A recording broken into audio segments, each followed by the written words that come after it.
히브리서 11장 11절 12절 말씀 같이 한 목소리로 봉독합니다.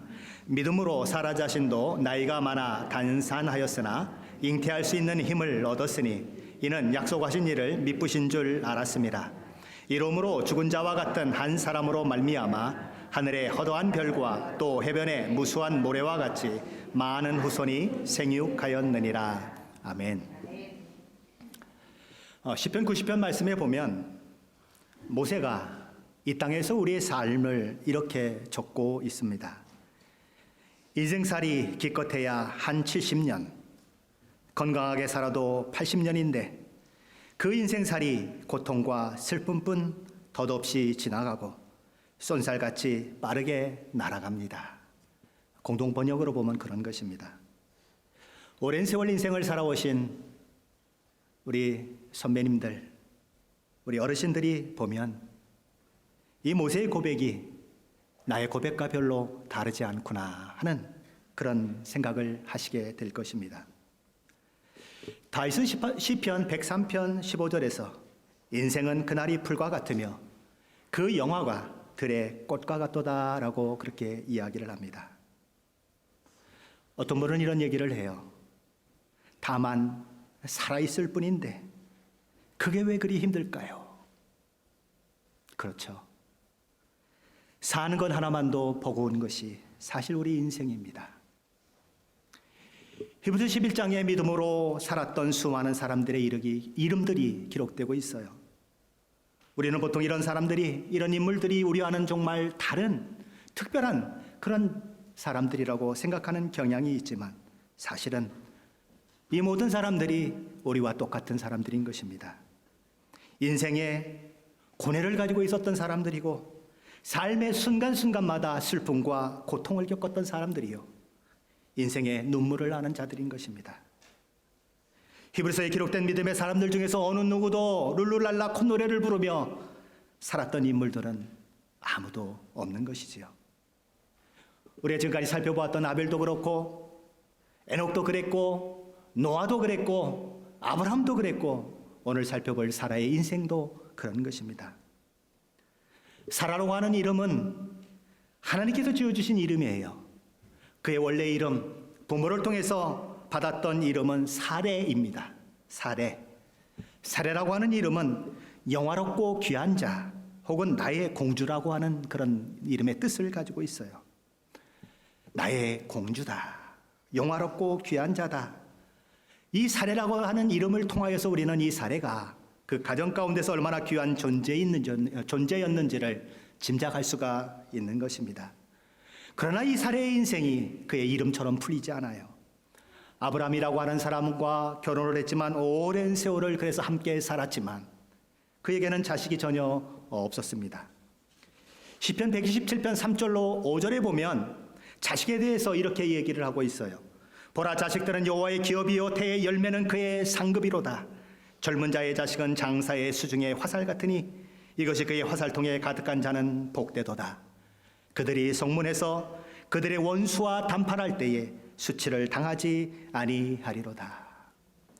그러므로 고대에 자식이 없다고 하는 것은 하나님의 복을 누리지 못하는 사람이요, 더 나아가서는 하나님께 저주를 받은 사람이요, 그래서 자식을 낳지 못하는 여인은 그 시대에 많은 사람들로부터 업심여김을 받아야 했던 그런 시대인 것입니다.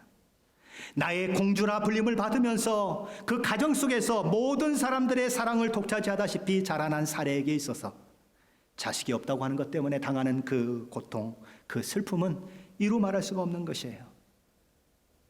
사례가 젊었을 때에야 아이고 나중에 나올 수 있겠지요, 그러고 얘기할 수 있었습니다. 그런데 점점 나이가 들어가요. 도저히 임신이 불가능한 상태가 되어버렸을 때에는 그 말마저도 할 수가 없는 거예요. 이 사례와 마찬가지로 아브라함도 똑같은 근심과 아픔을 겪습니다. 하나님께서는 그 아브라함에게 내가 너로 큰 민족을 이루고 내게 복을 주어 내 이름을 창대하게 하리니 너는 복이 될지라 약속해 주시면서 고향과 친척과 아버지의 집을 떠나 내가 지시하는 땅으로 가라고 그렇게 말씀해 주셨습니다. 아브라함 그 약속의 말씀을 믿고 순종해서 가나안 땅에 들어가요. 창세기 14장에 보면 아브라함의 조카 롯과 그의 가족들이 소돔과 고모라 동맹군과 그 주변 국가의 동맹군이 서로 싸움을 하게 되는데 다 잡혀가는 그런 일들이 발생을 하게 됩니다. 그때 아브라함이 그 소식을 듣고 자기 집에서 훈련된 군사 308명과 에스골 그 이웃 사람의 동맹군과 함께 그들을 쫓아가서 사로잡힌 롯과 모든 재산을 다 찾아와요. 무엇을 얘기하는 것일까요? 이 아브라함이 비록 가나안 땅에 나그네처럼 살고 있지만 그가 얼마나 부자였고 그가 얼마나 힘을 가지고 있었는지를 보여주는 장면인 것입니다. 그렇게 가나안 땅에 오래 거주하면서 그는 많은 것을 누려요. 많은 부자가 되었어요. 수많은 종들이 그 앞에 있습니다. 그러나 그의 마음 가운데는 언제나 마음에 아픔이 있고 슬픔이 있고 고통이 있는 거예요. 자식이 없는 겁니다. 아무리 부자가 되면 뭐예요? 물려줄 자손이 없는 거예요. 그래서 마음이 답답하고 어렵지요. 창세기 15장에 보면 그런 아브라함을 하나님께서 찾아오셔서 다시 한번 하나님의 약속을 상기시켜 주세요. 아브라함아, 두려워하지 말라. 나는 내 방패요 너의 지극히 큰 상급이라. 하나님께서 나는 네 방패요 나는 너의 지극히 큰 상급이라 말씀하셨어요. 나는 너의 보호자다. 나는 너의 축복의 근원이다. 엄청난 선언인 거예요. 온 우주를 창조하신 그 하나님이 나는 너의 보호자다. 나는 너의 축복의 근원이다 말씀하셨다면 우리는 잠을 이룰 수가 없을 거예요. 그런데 아브라함은 그 놀라운 하나님의 말씀을 듣고도 전혀 기뻐하지 않습니다. 오히려 불평을 쏟아놔요. 주 여호와여, 무엇을 내게 주시려 하나이까? 나는 자식이 없사오니 나의 상속자는 이 다메섹 사람 엘리에셀이니이다. 하나님, 내겐 자식이 없어요. 하나님께서 내게 대를 이을 씨를 주지 않지 않으셨습니까? 이제 내 모든 소유와 내 모든 재산을 상속받을 자는 우리 집에서 종으로 길려진 이 엘리에셀입니다. 아브라함은 축복의 말씀을 듣고도 하나님께 따집니다. 속이 상해서 하나님께 물어요. 왜 그렇게 아브라함은 속이 상했을까요? 이런 생각을 해보는 것입니다. 성경에는 나오지 않는 얘기예요. 가나안 땅에 거주하고 오래 살게 되었던 이 아브라함은 그 땅에서 입지가 점점 강화돼요. 부자가 되고 많은 사람을 알아가게 됩니다. 그래서 많은 사람들과 자연스럽게 교제를 나누게 되는 일들이 일어나는 것이지요. 어느 날 어떤 사람이 아브라함을 찾아왔어요. 그리고서 이제 우리가 얘기하듯이 서로 묻는 것입니다. 성함이 어떻게 되십니까? 아브람인데요. 아브람? 어이구, 아브람이라고 하면 높임받은 아버지란 뜻을 가지고 있는 그 아브람입니까? 예, 맞아요. 아니, 그러면 높임받은 아버지란 그 이름의 뜻처럼 수라의 자녀들이 많아서 그 자녀들로부터 지금 많이 높임을 받고 있겠네요. 아브라함은 이 말을 들으며 무슨 생각을 했을까요? 아마 이 말을 들을 때에 고통스러웠을 거예요. 아마 굴욕감을 느꼈을 것입니다. 아브라함, 높임받은 아버지를 뒷받칠 만한 자녀가 전혀 그에게는 없는 거예요.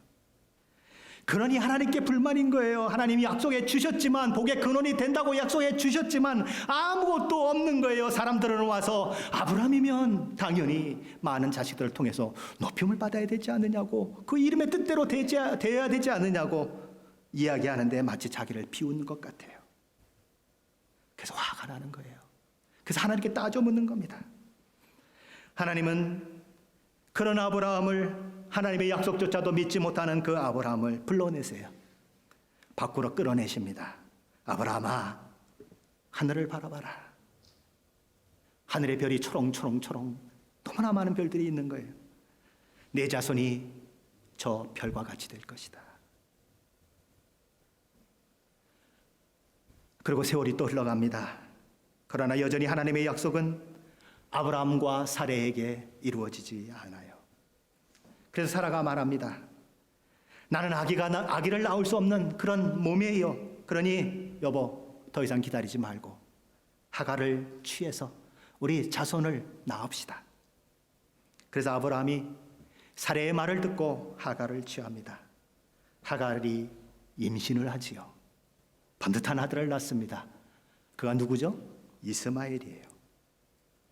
아브라함과 사레는 하나님의 약속을 인간적인 그런 힘으로 이루려고 했습니다.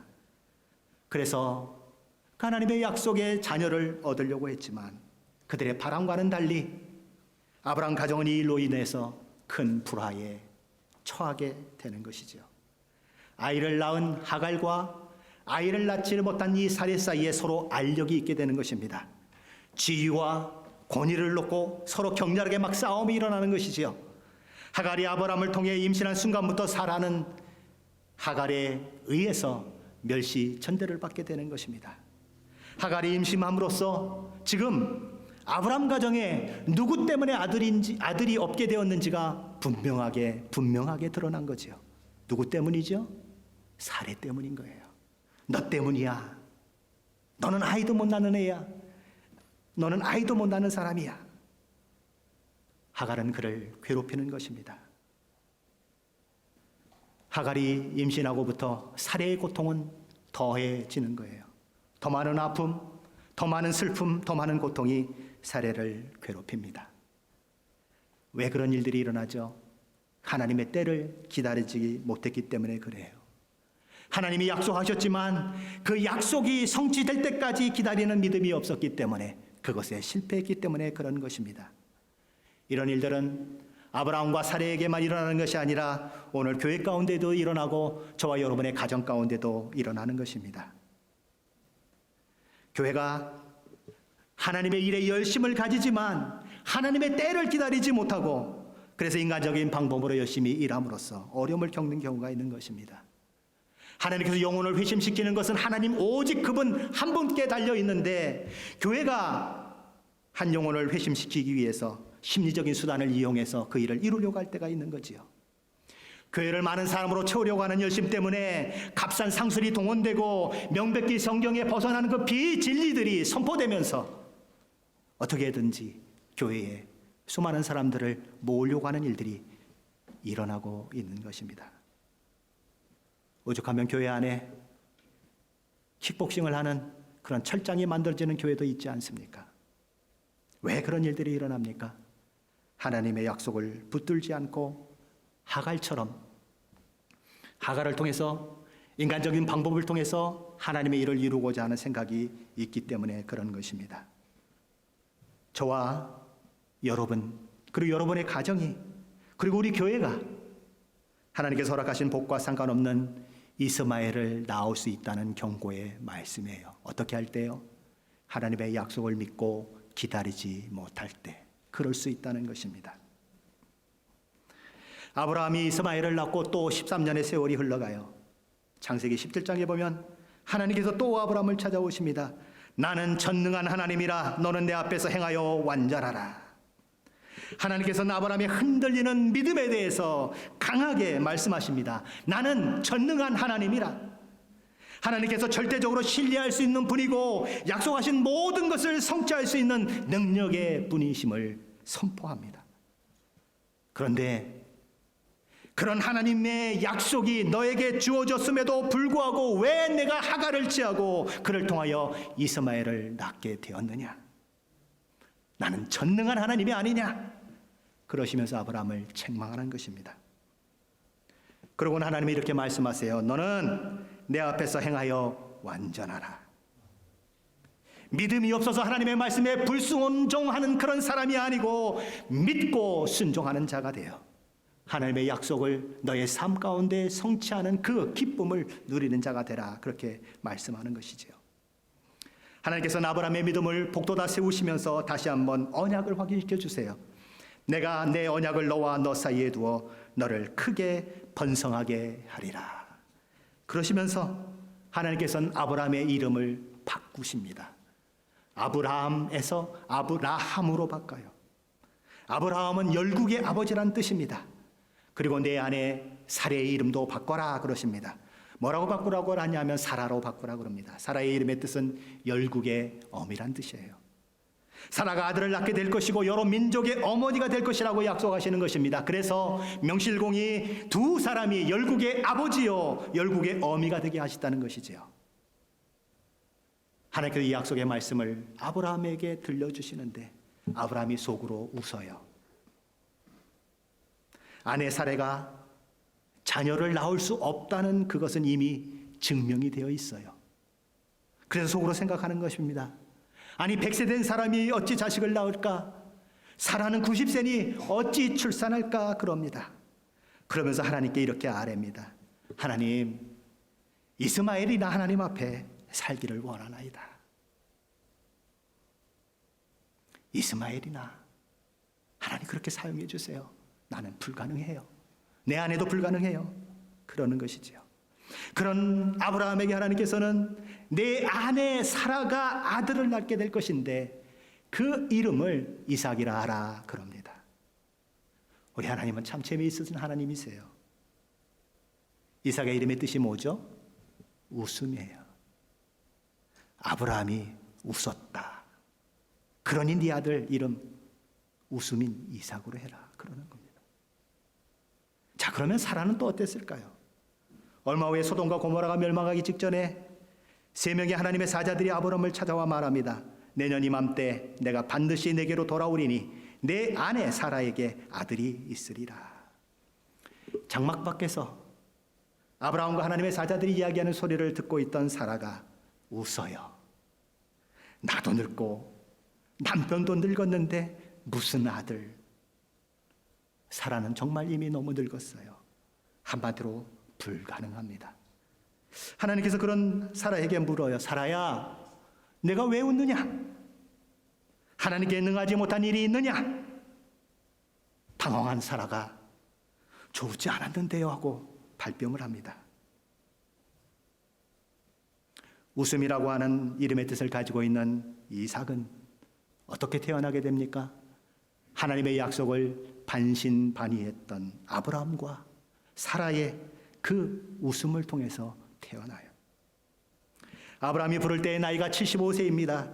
아브라함이 사라를 통해서 아들을 낳는 것을 포기하고 하갈을 취해서 이스마엘을 낳을 때의 나이가 86세예요. 그리고 아브라함이 아브라함으로 사레가 사라로 되어지면서 이제 내년에 아들을 갖게 될 것이라고 선언되던 때가 99세 되던 때입니다. 그리고 드디어 100세가 되어 아들 이삭을 낳게 되는 것이지요. 믿음은 하나님의 약속을 받아들이는 것으로 시작되지만 그 약속이 성취되기까지는 많은 시간이 걸립니다. 그러나 아브라함과 사라의 경우에서 보듯 그 기다림의 시간은 결코 쉽지 않아요. 어려워요. 믿음으로 기다리는 것은 하나님을 의지하는 것입니다. 믿음은 여호와 하나님을 기다리는 것이에요. 믿음은 신실하신 하나님의 성품을 묵상하면서 기다릴 줄 아는 여호와 하나님을 의지하며 그 오랜 기다림을 참아내는 것이에요. 그러나 아브라함과 사라는 그 기다림을 참아내지 못함으로 많은 것을 놓쳐요. 어떻게 보면 아브라함도 사라도 우리가 생각하는 믿음에 못 미치는 사람처럼 보입니다. 의심과 흔들리는 믿음을 가지고 있어요. 그런데 그들이 어떻게 믿음의 조상이 되고 믿음의 어머니가 될 수가 있겠습니까? 그런데 오늘 본문에서 히브리서 저자는 사라의 그 믿음에 대해서 말하면서 우리가 예상하는 것과는 전혀 다르게 얘기를 합니다. 사라의 실수와 사라의 믿음 없음에 대해서는 전혀 얘기하지 않은 채 사라를 믿음의 인물로 그리고 있습니다. 12절 말씀 우리 같이 한번 봉독합니다. 11절입니다. 믿음으로 사라 자신도 나이가 많아 단산하였으나 잉태할 수 있는 힘을 얻었으니 이는 약속하신 일을 미쁘신 줄 알았습니다.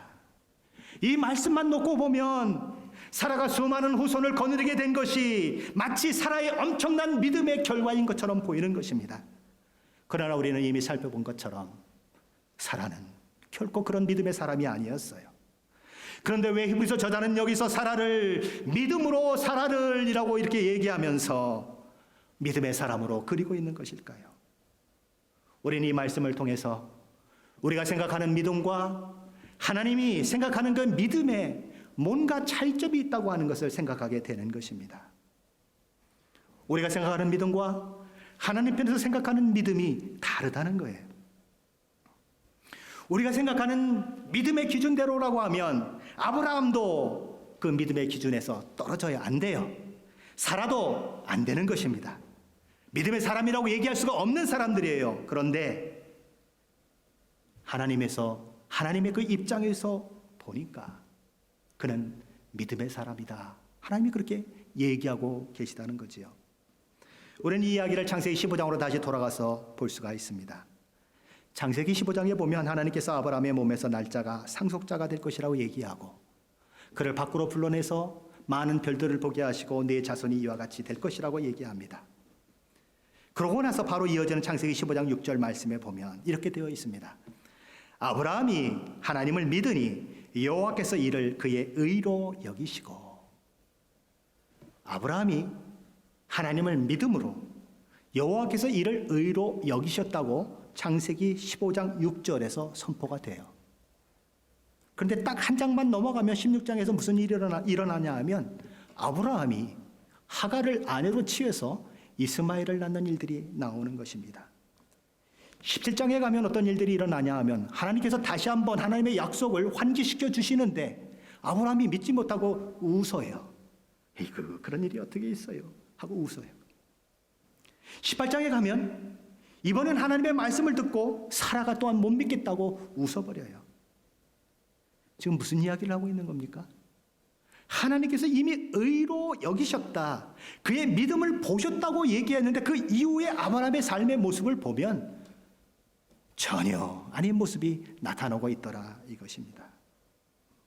아브라함이나 사레나 완벽한 믿음의 모습을 보였기 때문에 의롭다 하심을 입은 것이 아니고 여전히 그 마음 가운데 신앙적 갈등이 일어나고 그래서 때로는 넘어짐에도 불구하고 그가 하나님을 믿음에 그것을 의로 여기셨다는 말인 거예요. 로마서 4장 5절은 그것을 이렇게 표현합니다. 이를 아니할지라도 경건하지 아니한 자를 의롭다 하시는 이를 믿는 자에게는 그의 믿음을 의로 여기시나니.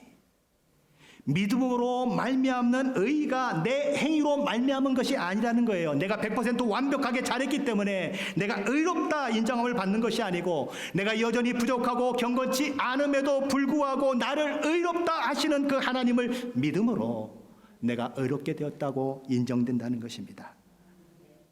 믿음이라고 하는 것은 내 마음속에 믿음의 갈등이 하나도 일어나지 않는 그런 상태를 말하는 것이 아니에요.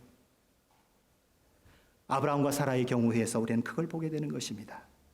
아브라함과 사라는 하나님의 약속을 받고 따르는데 그 마음속에 여러 가지 갈등들이 일어나요. 어려움들이 일어나요. 믿기 어려운 장애물들이 그들 가운데 있었습니다. 사라에게는 어떤 장애물이 있었을까요? 오랜 세월 그는 아브라함과 결혼 생활을 하며 오랜 세월을 자식을 갖고자 정말 소원했어요.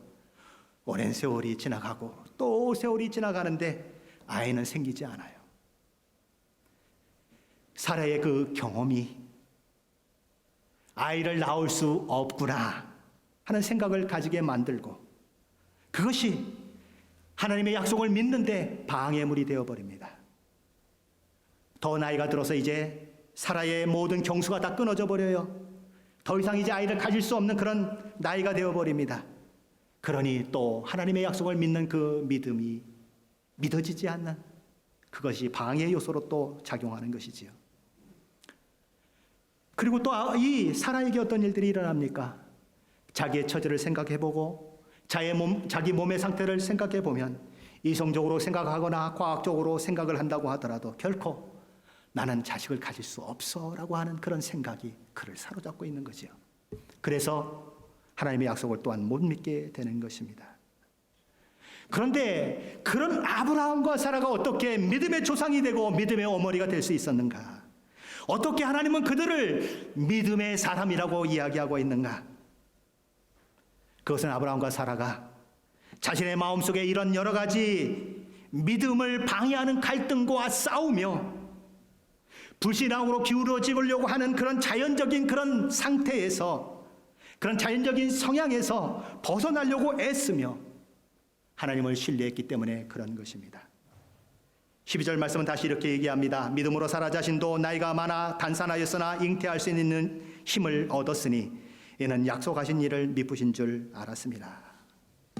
믿음으로 나이 많은 사라는 전에 없던 것을 얻었습니다. 사라의 몸이 아기를 잉태할 수 있는 몸으로 회복되지요. 사라의 죽은 태가 지극히 크신 하나님의 능력으로 살아났습니다. 인간의 이성으로는 불가능하지만 하나님은 하실 수 있습니다. 하나님은 그 작은 믿음을 통해서도 역사하시는 것이지요. 그래서 사라에게 어떤 일이 일어납니까? 11장 12절은 이렇게 얘기를 합니다. 우리 12절 말씀 같이 보십니다. 이러므로 죽은 자와 같은 한 사람으로 말미암아 하늘의 허다한 별과 또 해변의 무수한 모래와 같이 많은 후손이 생육하였느니라. 아브라함과 사라는 결국 아들을 낳고 그 이름을 이삭이라고 합니다. 이삭의 이름이 뜻이 뭐죠? 웃음입니다.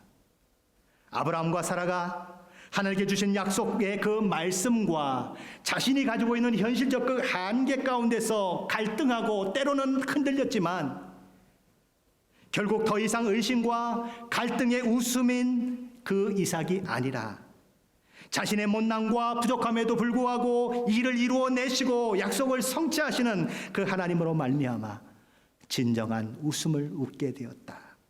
이삭인 것입니다. 믿음이 없어서 웃었는데 지금은 하나님의 놀라운 은혜로 정말 껄껄껄껄하고 하나님이 하셨구나 하고 웃을 수 있는 이삭이 된 것이지요.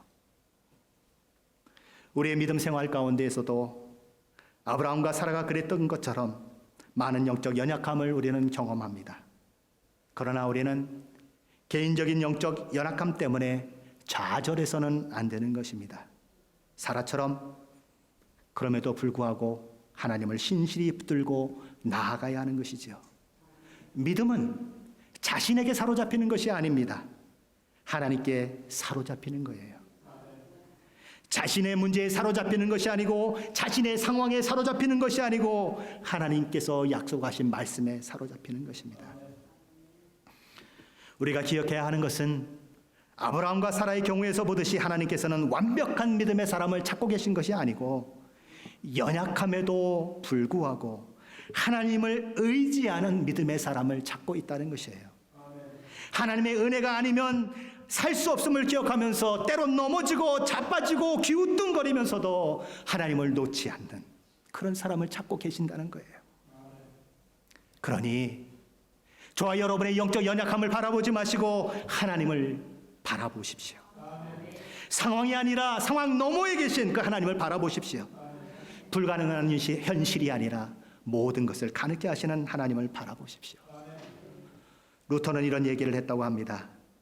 만일 당신의 하나님을 신뢰한다면 어떻게라고 하는 그 의문의 단어를 십자가에 못 박아버리는 법을 배워야 한다. 정말 하나님을 신뢰한다면 어떻게 그런 일이 어떻게 누구처럼요? 사라와 아브라함처럼 했던 질문들을 십자가에 못 박아야 된다는 거예요.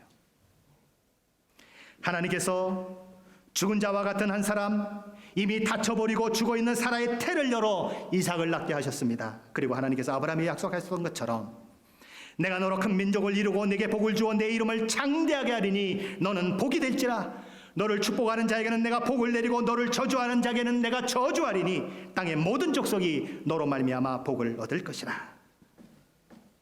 이 모든 복이 누구를 통해서 이루어지는가요? 사라의 그 작은 믿음을 통해서 낳은 이삭을 통해서 실현되는 것입니다. 먼 훗날 이삭을 통해서 우리 주님이 이 땅에 오시지요. 그래서 아브라함이 허락된 모든 복과 은혜가 우리 주 예수 그리스도 안에서 모든 열방과 모든 나라와 민족 가운데 흘러가게 하세요. 아브라함의 믿음을 봐도 사라의 믿음을 봐도 이 거대한 역사를 이룰 수 있는 믿음은 전혀 아닌 것입니다.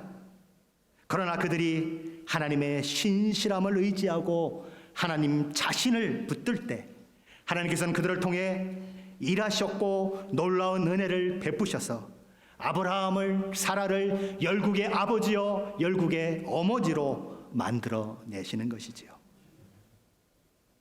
사라가 얻은 아들은 딱 하나 이삭밖에 없어요.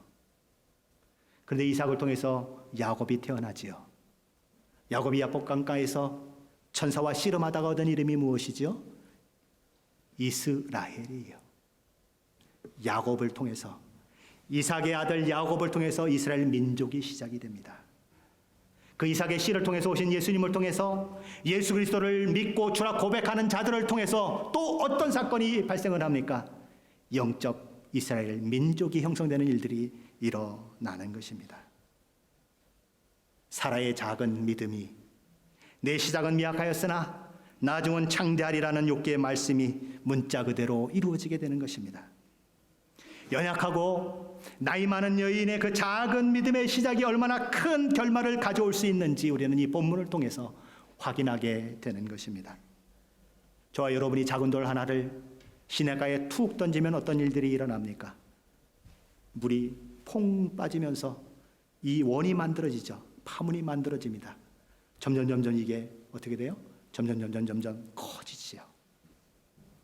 처음에는 작은 믿음으로 시작됐는데 세대가 흘러가면 흘러갈수록 그것이 얼마나 큰 결과를 가져오고 큰 열매를 맺게 되는가, 우리는 사라의 그 작은 믿음을 통해서 보게 되는 것입니다. 하나님께서는 저와 여러분에게 이렇게 말씀하세요. 두려워하지 말라. 내가 너와 함께함이라. 놀라지 말라. 나는 네 하나님이 됨이라. 내가 너를 굳세게 하리라. 참으로 너를 도와주리라. 참으로 나의 의로운 오른손으로 너를 붙들리라.